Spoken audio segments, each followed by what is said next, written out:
இல்ல கட் பண்ணிட்டாங்களா?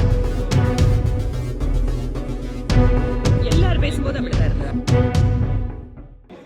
தமிழ்நாடு முதலமைச்சர் இன்றைக்கு சட்டமன்றத்தில் ஒரு 110 விதியின் கீழ் ஒரு அறிக்கையை வாசிச்சிருக்கிறாங்க. அதாவது மாநிலத்துக்கு முழு அதிகாரம் வேண்டும், சுயாட்சி வேணும்னு சொல்லியிருக்கிறாங்க. அதை ஏற்க இயலாது. மாநிலங்களுக்கு தனியாக சுயாட்சி முழு அதிகாரம் கொடுக்க முடியாது என்பதுதான் எங்களுடைய கருத்து, பாரதிய ஜனதா கட்சியினுடைய கருத்து. அதனுடைய அடிப்படையில் நாங்கள் சட்டமன்ற உறுப்பினர் திருமதி வானதி சீனிவாசன் அவர்கள், திருமதி எம்எல்ஏ சரஸ்வதி அவர்கள், அன்புக்குரிய அண்ணன் காந்தி அவர்கள், நாங்கள் இப்பொழுது வெளிநடப்பு செய்து சட்டமன்றத்தில் நாங்கள் எங்களுடைய கருத்துக்களை நாங்கள் பதிவு செய்திருக்கிறோம். தொடர்ந்து மாநில அரசுடைய உரிமைகள் எல்லாம் பறிக்கப்படுகிறது. அதை மீட்டெடுப்பதற்காக தான் இந்தியாவில் எல்லா மாநிலங்களுக்கும் சேர்த்து இது போன்ற ஒரு தீர்மானத்தை நாங்கள் கொண்டு வந்திருக்கிறோம் அப்படின்னு சொல்லிட்டு முதலமைச்சர் சொல்றாரு. அதாவது அவங்க சொல்லப்பட்ட கருத்து நீட் தேர்வு வர முடியாதுன்னே தெரியும். அது அவங்களுடைய காங்கிரஸ் கட்சி காலத்திலே கொண்டு வந்து 2010ஆம் ஆண்டே அது நீதிமன்றத்துக்கு போய் பிறகு இந்தியன் மெடிக்கல் கவுன்சில் அது அவங்க அப்ரூவ் பண்ணதுனால செல்லாதுன்னு சொல்லி தீர்ப்பு வந்துச்சு.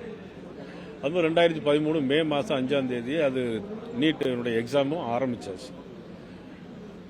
மாண்புமிகு பாரத பிரதமர் நரேந்திர மோடி அவர்கள் 2014ஆம் ஆண்டு தான் ஆட்சிக்கு வரும். அதுக்கு முன்னே எல்லாமே இருக்கு. ஆக இது எந்த வகையில் பாரதிய ஜனதா கட்சி மாநில சுயாட்சியை பறிக்க முடியும்? ஒன்று உண்டா இல்லையா?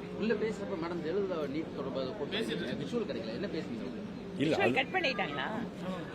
அப்படியா? எல்லாம் நீங்க பேசும்போது அதை கட் பண்ணிட்டாங்க. அப்படியா? அப்படியா? எல்லாமே எல்லாரும் பேசும்போது அப்படிதான் இருந்தா. அங்க தெலுங்கு பள்ளிக்கூடங்கள் வேணும், எங்க பிள்ளைகள் படிக்கணும் அப்படி கேட்டாங்க. அப்போ அம்மா என்ன எழுந்துச்சு, அவங்க தெலுங்குலேயே பேசி பார்க்கலாம் அப்படின்னு சொல்லி தெலுங்குலேயே பேசினாங்க. அதனால நான் என்ன சொன்னேன்னா, தெலுங்குல பேசுறவங்களும் தமிழ்நாட்டில் இருக்கிறாங்க. கன்னியாகுமரி மாவட்டத்தை தொட்டு கேரள மாநிலத்தை தொட்டு இருக்கிற கன்னியாகுமரி ஜில்லாலையும் நிறைய பேர் மலையாளம் பேசுறவங்க இருக்கிறாங்க. மும்மொழி கொள்கையில நீங்க இந்திய திணிக்கிறன்னு நீங்க தான் சொல்றீங்க. ஆனா அவங்க இந்திய மொழிகள் ஏதாவது ஒரு மொழி எடுத்து படிச்சா போறோங்கிறது தான் நியூ எஜுகேஷன் பாலிசி. அதனால நீங்க ஏதாவது ஒரு மொழி எடுத்து படிங்கன்னு தான் அதை நாங்க அதுக்காக நான் அதை சொன்னேன் குறிப்பிட்டு.